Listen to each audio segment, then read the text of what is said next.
మనలో చాలా మందికి చిన్న వయసులో ఉన్నప్పుడు పెద్దయిన తర్వాత ఆస్ట్రోనాట్ అవ్వాలి, స్పేస్లోకి వెళ్ళాలి అనే కోరిక చాలా ఎక్కువగా ఉండేది. కాకపోతే పెరిగి పెద్దయిన తర్వాత సాఫ్ట్వేర్ ఇంజనీర్ గానో లేదంటే వేరే ఎక్కడో వర్క్ చేస్తూనో తమ జీవితాలను అయితే గడిపేస్తూ ఉంటారు. కానీ నిజానికి ఆస్ట్రోనాట్ అంటే అందరూ కూడా స్పేస్లోకి వెళ్ళడం అంటే రాకెట్ వేసుకుని అంతరిక్షంలోకి వెళ్ళడం, ఆ తర్వాత గ్రావిటీ లేకపోవడం వలన గాలిలో తేలడం, చుట్టూ చిమ్మ చీకటి తప్ప ఇంకేమీ లేకపోవడం, ఇలా మాత్రమే ఉంటుందనుకుంటూ ఉంటారు. కానీ నిజానికి ఎంతోమంది ఆస్ట్రోనాట్స్కి స్పేస్లో ఎన్నో దారుణమైన విషయాలు కనిపించాయి. వాటిలో కొన్ని అయితే ఈవెన్ నమ్మడానికి కూడా వీలు లేనంత అద్భుతంగా అనిపిస్తూ ఉంటాయి. సో ఈరోజు ఈ వీడియోలో అటువంటి కొన్ని అద్భుతమైన మరియు భయంకరమైన ఆస్ట్రోనాట్స్కి కనబడిన విషయాల గురించి పూర్తిగా తెలుసుకుందాం. సో ఇంకెందుకు late, let's get into the video. Number 1, strange lights in space. 2005 సంవత్సరంలో ఇంటర్నేషనల్ స్పేస్ స్టేషన్లో ఉన్న సమయంలో ఆస్ట్రోనాట్ అయిన లెరో కియావ్ ఒక వింతైన లైట్ని అంతరిక్షంలో గమనించాడు. అయితే ఆ లైట్ని గమనించింది కేవలం అతను మాత్రమే కాదు, అతనితో పాటుగా ఉన్న మిగతా క్రూ మెంబర్స్ కూడా గమనించారు. ఆ ప్రాంతంలో వింత వింత లైట్స్ వస్తున్న విషయాన్ని వాళ్ళందరూ కూడా కన్ఫర్మ్ చేశారు.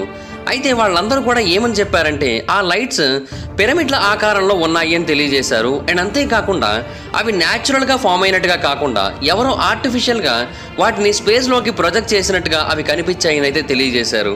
అయితే అతనితో పాటుగా ఉన్న మిగతా క్రూ మెంబర్స్లో ఒక ఆస్ట్రోనాట్ ఏమని తెలియజేశారంటే ఆ ప్రాంతంలో ఆల్రెడీ ఇంకొకటేదో స్పేస్ క్రాఫ్ట్ వంటిది మూవ్ అయినట్టుగా కనిపించింది. సో అలా మూవ్ అయిన తర్వాత అక్కడ క్రియేట్ అయిన లైట్ రిఫ్లెక్షన్లా ఇదైతే కనిపించిందని తెలియజేశారు.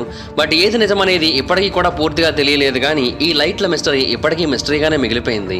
Number 2, something is in the space ship. ఇప్పటివరకు శాస్త్రవేత్తలు మనకు తెలియజేసిన విషయం ఏంటి అంటే స్పేస్లో సౌండ్ అనేది అసలు ఉండదు అని. భూమి మీద ఏదైనా ఒక వస్తువు కనుక కింద పడినట్టయితే దాని యొక్క శబ్దాన్ని మనం చాలా క్లియర్గా వినగలం. కానీ స్పేస్లో అటువంటి శబ్దాలని మనం వినలేము అనే విషయాన్ని ఆల్రెడీ ఎంతోమంది శాస్త్రవేత్తలు తెలియజేశారు. అయితే ఆస్ట్రోనాట్ అయిన యాంగ్ లివై అనే ఒక పర్సన్ చెప్పిన స్టోరీ మాత్రం చాలా అంటే చాలా అమేజింగ్గా ఉంటుంది. ఎందుకంటే 2003 సంవత్సరంలో ఒక స్పేస్ ఎక్స్పెడిషన్లో భాగంగా ఆయన అంతరిక్షంలోకి వెళ్ళినప్పుడు, అది కూడా ఒక చైనీస్ ప్రోగ్రామ్ ద్వారా మొట్టమొదటిసారిగా ఆయన అంతరిక్షంలోకి వెళ్ళినప్పుడు ఆయన తన యొక్క స్పేస్ షిప్ యొక్క విండో దగ్గర కూర్చొని ఉన్నప్పుడు ఆయనకి అంతరిక్షంలో ఒక వింత శబ్దం వినిపించింది. అది కూడా అతని స్పేస్ క్రాఫ్ట్కి చాలా దగ్గరగా వినిపించింది. ఆ శబ్దం అతనికి ఎలా అనిపించిందంటే అతని షిప్ యొక్క బయట భాగంలో ఎవరో ఉండి ఆ షిప్ని గట్టిగా ఒక ఐరన్ ఆబ్జెక్ట్తో కొట్టినట్టుగా ఆ శబ్దం అతనికి అనిపించింది. సో దాని కారణంగానే ఆ శబ్దం అతనికి చాలా వింతగా అనిపించింది. అలాగే స్పేస్ లవర్స్కి కూడా ఈ శబ్దం యొక్క మిస్టరీ చాలా మిస్టీరియస్గా అనిపించింది. అయితే కేవలం ఈ శబ్దాన్ని ఇతను మాత్రమే కాకుండా ఆ తర్వాత ఇంకెంతో మంది చైనీస్ ఆస్ట్రోనాట్స్ 2005 సంవత్సరం నుంచి 2008 సంవత్సరం మధ్యలో ఎన్నోసార్లు విన్నారు. సేమ్ ఇటువంటి సౌండ్నే విన్నారు.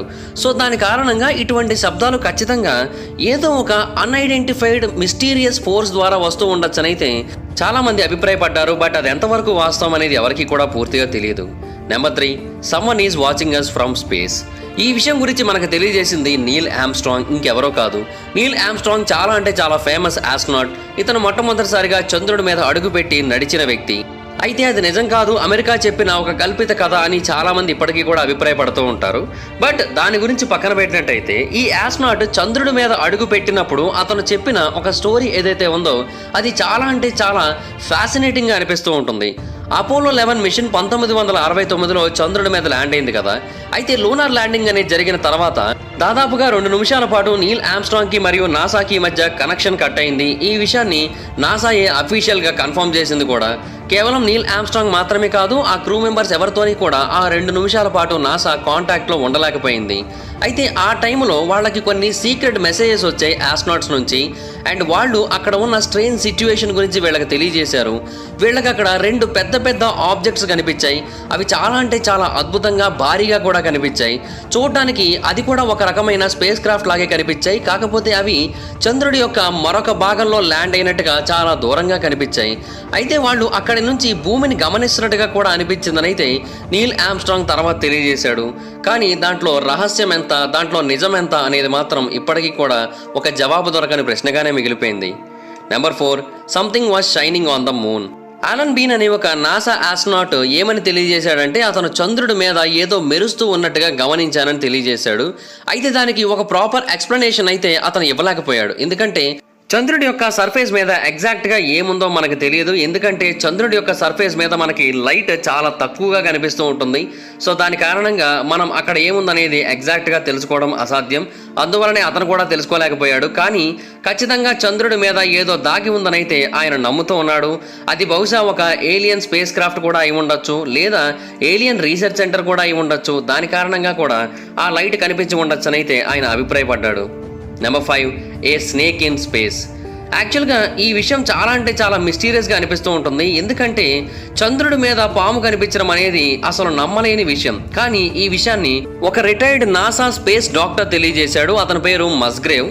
అతను స్పేస్లో ఉన్న సమయంలో ఒక వైట్ స్నేక్ను చూశానని చెప్పాడు. అది దాదాపుగా 2.4 మీటర్ల నుంచి 2.5 మీటర్ల పొడవు వరకు ఉండే అవకాశం ఉందని తెలియజేశాడు.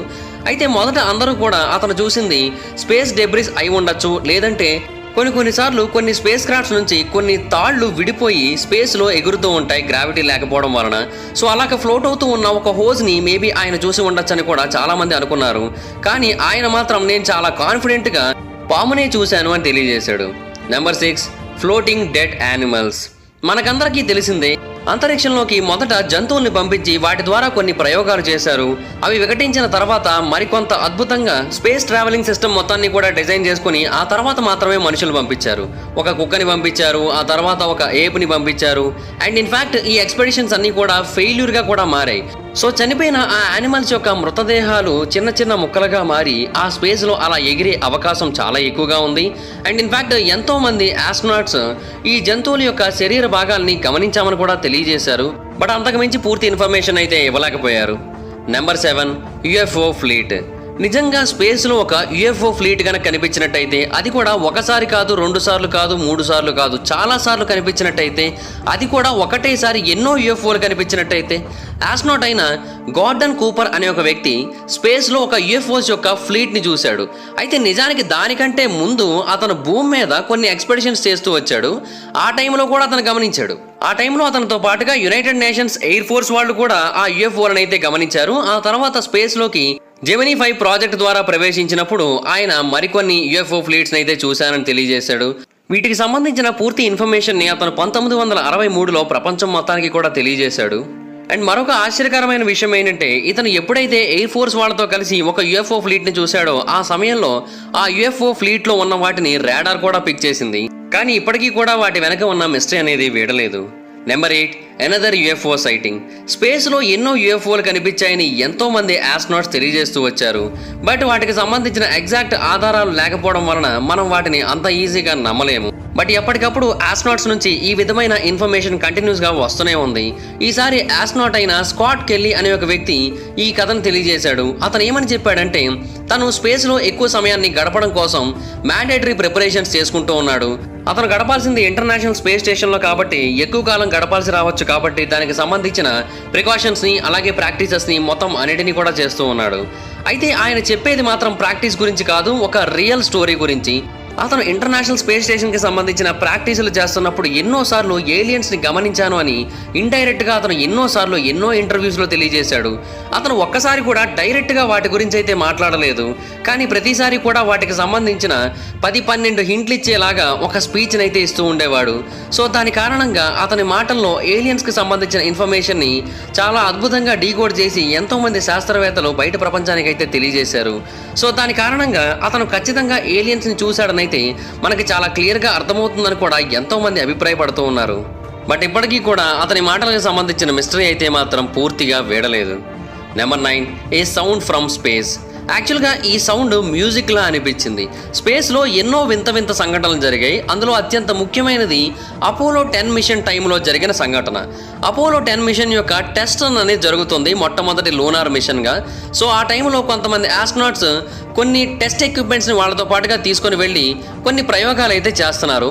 అండ్ వాళ్ళు 100% రియల్ ఎన్విరాన్మెంట్లోనే చేస్తున్నారు. వాళ్ళు ఏమీ కూడా భూమి మీద అయితే చేయట్లేదు, ఎందుకంటే ఎటువంటి మిస్టేక్స్ కూడా జరగకుండా ఉండేందుకు ముందుగానే వాళ్ళు అన్ని రకాల జాగ్రత్తలు అయితే తీసుకుంటున్నారు.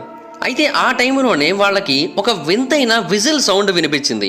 అది కూడా వాళ్ళ యొక్క హెడ్ ఫోన్స్లో చాలా క్లియర్గా వినిపించింది. అక్కడ ఉన్న క్రూ మెంబర్స్ అందరూ కూడా విన్నారు.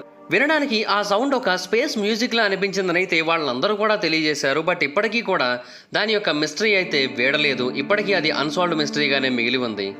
నెంబర్ 10 ఏ సిలిండ్రికల్ యుఎఫ్ఓ. బేసిక్గా మనకందరికీ కూడా యుఎఫ్ఓలకి సంబంధించిన బేసిక్ ఇన్ఫర్మేషన్ తెలుసు. సో మనకందరికీ తెలిసిన దాని ప్రకారం యుఎఫ్ఓలు ఓవల్ షేప్లో ఉంటాయని అట్లీస్ట్ మనం అనుకుంటాం. కానీ ఒక సిలిండ్రికల్ షేప్లో కనుక యుఎఫ్ఓ కనబడినట్టయితే దీని గురించి మూసా మానరేవ్ అనే ఒక ఆస్ట్రోనాట్ తన కళ్ళతో చూశానని 1991లో తెలియజేశాడు. ఆ ఆబ్జెక్ట్ మెరుస్తూ ఉంది అండ్ అంతేకాకుండా అది ఇర్రెగ్యులర్గా తిరుగుతూ ఉంది.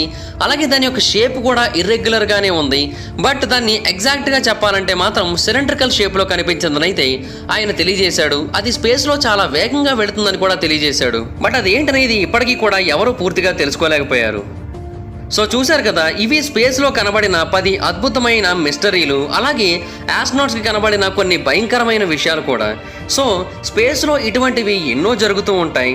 వాటిలో కొన్నిటికి మాత్రమే మనం జవాబులు తెలుసుకోగలుగుతున్నాం, ఇంకా ఎన్నిటికో మనం జవాబులు తెలుసుకోలేకపోతున్నాం. మరి వాటన్నిటికీ జవాబులు ఎప్పుడు దొరుకుతాయో కాలమే జవాబు చెప్పాలి, లేదా మన శాస్త్రవేత్తలు జవాబు చెప్పాల్సి ఉంటుంది. దట్స్ ఇట్ గైస్, ఇది ఈ వీడియోలోని ఇన్ఫర్మేషన్ మీకు నచ్చినట్టయితే ఈ వీడియో లైక్ చేయండి. ఈ వీడియోని మీ ఫ్రెండ్స్కి, ఫ్యామిలీ మెంబర్స్కి ఇప్పుడే షేర్ చేయండి. ఇప్పటివరకు ఎవరైనా మన ఛానల్ని సబ్స్క్రైబ్ చేసుకోకపోతే ఇప్పుడే సబ్స్క్రైబ్ చేసుకోండి. అలాగే పక్కనే ఉన్న బెల్ ఐకాన్ క్లిక్ చేసి ఆల్లో పెట్టుకోండి. ఒకవేళ మీరు నన్ను డైరెక్ట్గా ఫాలో అవ్వాలనుకుంటే నా ఇన్స్టాగ్రామ్ ఐడి యొక్క లింక్ కింద డిస్క్రిప్షన్లో ఉంటుంది. దాని మీద క్లిక్ చేసి మీరు నన్ను ఫాలో అవ్వచ్చు. లేదా ఇన్స్టాగ్రామ్లోకి వచ్చి జబర్దస్త్ మహీధర్ అని సెర్చ్ చేసి కూడా మీరు నన్ను ఫాలో అవ్వచ్చు. ఏదైనా ఒక టాపిక్ గురించి మీరు నన్ను వీడియో చేయమని అడగాలనుకుంటే ఇన్స్టాగ్రామ్లో ఫాలో అయ్యి నాకు మెసేజ్ చేయండి. నేను దాని గురించి వీడియో చేయడానికి ట్రై చేస్తాను. Thank you guys, bye bye now.